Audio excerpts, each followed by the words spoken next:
In the context of the college football playoff, there's a lot of teams out there that are getting a lot of buzz. Georgia's obvious. Oregon's the number 1 seed. Texas is kind of sneaky in a lot of ways because of the way that they've only lost to Georgia, and that's the only limits on their resume. But what about a certain team out there in Knoxville, Tennessee, the potential that they have in this 12-team bracket? We'll talk about it right now. First things first, though, make sure you're subscribed right here to the On3 YouTube channel. Tennessee fans, we've had a lot of y'all get dialed in over the course of this channel and this show's existence. If you haven't yet gotten subscribed, no time like the present. It's playoff time for your Vols. Let's start here. As I mentioned in the open, Tennessee hasn't gotten the most buzz over the course of the last 3 weeks. Now, why is that? Didn't play in the conference title game. And just if we're going to be real here, the Vanderbilt game, with them being double-digit point favorites going into that one, I think all of us sort of just penciled in Tennessee into the college football playoff even before that game was played. And so they've kind of been in this waiting room, if you will, in the mind of a college football fan. Because you're thinking about, okay, well, Oregon, if they beat Penn State, where are they seated in Penn State? What happens to them? Like, they haven't really been in the forefront of the conversation when it comes to this whole college football playoff discussion. Now, do they have the best odds to win the national championship? Not necessarily. Are they going to be picked by a lot of folks to win the national championship? Not necessarily. But when you look at how this team is built and look at what they have internally, the potential for them, I think, is absolutely massive. Like, defensively, I have no questions. Like, no notes. No notes on this side. They're allowing 15 points a game. They're top 5 in virtually every statistical category when it comes to the defensive side of the ball. Like, James Pierce is a freak show. They have real deal depth, which I think is massive and something we got to make sure we note on the defensive line. They're not going to get to that semifinal game and then be like, wow, we got too many dudes beat up. We're not going to be able to hold serve. No, like they are built to last here, all right? This car's got some off-road tires, to put it simply.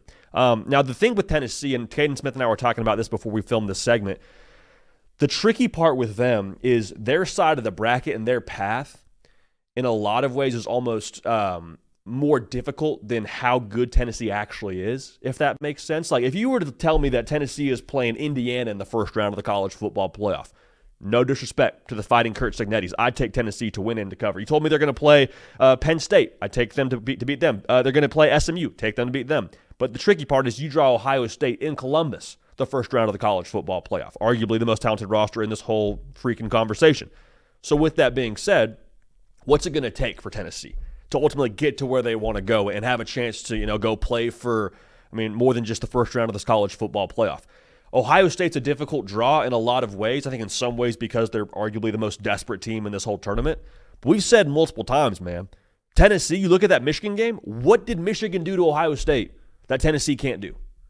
Like, I love what Michigan has offensively in that backfield. Dylan Sampson could play for Michigan tomorrow and do what Michigan did against Ohio State. All right, like, he's averaging 6 yards a carry. He's a 1,500-yard back, give or take. Like, you have the ingredients. Davis Warren, I've said multiple times, big fan of what he's done at Michigan and his story in general, but like Nico Iamaleava has given you more than 60 yards passing and 2 picks. So the ingredients are there for Michigan, for Tennessee to execute the Michigan game plan against Ohio State and have a chance to make something shake. If I'm a Tennessee fan, when you look at the whole picture, from the coaching staff to the roster to the weapons, the only variable that we really are, I think, needing to look at, and the only variable we really need to gauge for when it comes to them to making a college football playoff run is what do you get from your quarterback? And as I was thinking about this morning on my drive in, it's like, man, all it would really take for Tennessee to be a problem in this playoff, outside of all the things I already mentioned, is for Nico Iamaleava to play at the level that we all actually expect him to eventually play at some point in time during his career in Knoxville. Like, I think it's also worth noting now, Nico Iamaleava, he's no longer a first-year starter. He's got 12 games under his belt. Like, his first season at Tennessee is behind him. We are now into postseason mode. So the benefit now is you get to jump into the next phase of your maturation as a quarterback in this Josh Heupel system. And oh, by the way, he already had his redshirt year. So, like, as far as I can tell, Nico's going into year 3 in this system. I like the way that sounds if I'm a Tennessee fan. So the big piece of this for Tennessee, when they play Ohio State, is, I think it's worth noting, the schematic challenge that the Josh Heupel offense presents to Ohio State. It's going to be different than anything Ohio State's had to play before. Because when you line it up all the way out to the tick marks on the sideline, that's not something you see in the Big Ten consistently if you're Ohio State. Now, not to say Ohio State hasn't played good passing offenses. Indiana, they did what they did there. Oregon got them a few times.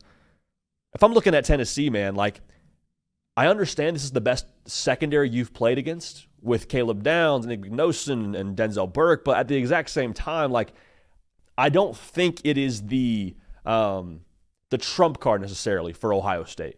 Because as talented as those dudes are, as many NFL DBs they have in that secondary, we've seen this Ohio State secondary have a few issues throughout the course of this season. Like, most specifically now, Ignosin, if I'm Tennessee, I'm testing him early and often. And that's not to disrespect him. I think it's more so just a reality of, like, hey, the dude likes to hold a little bit here and there.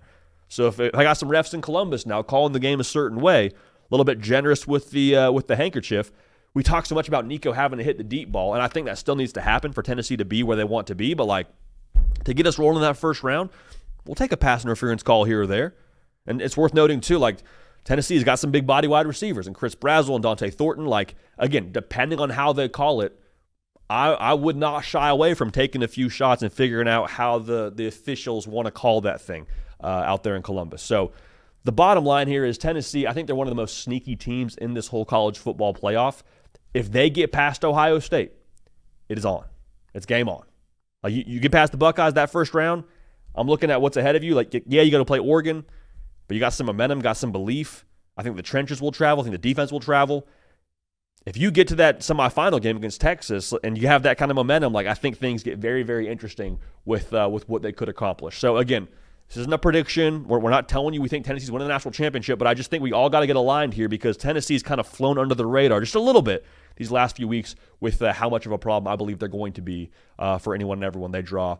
Again, if they do, of course, get past Ohio State and for Ohio State in general. So, Tennessee fans, let me know in the comment section how you feel about Ohio State going forward. And we're excited to watch that one, man. Make sure you're dialed in. Make sure you are subscribed. We appreciate y'all. We love y'all. Going to keep this party rolling, and we will see y'all next time.